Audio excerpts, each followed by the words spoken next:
Ogeysiis waxaan dib u furnay check-up-kii carruurta u gaarka ahaa oo xirnaa bilooyinkii la soo dhaafay. Baaristan guud waxay u gaar tahay kaliya carruurta da'doodu ku yar tahay 12 sano, waxayna socon doontaa inta bisha toddobaad ka dhiman. Qiimaha check-up-kan waa 7,000 Kenya shilling kaliya una dhiganto $54. Waxaa carruurta loo baari doonaa jir ahaan iyo maskax ahaan.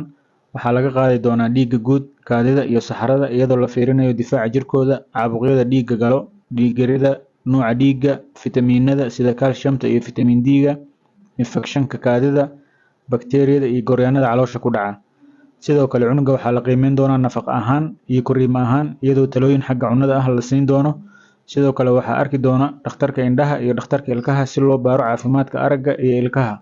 Fursaddan waxaad ka heli doontaa labada xaramood ee aan ku leenahay xaafadda Islii, waxaana naga soo wici kartaan taleefanada kala ah eber 7 9 1 8 eber iyo eber 7 9 6 7 eber. Fadlan ka faa'iidayso lana wadaag bulshada.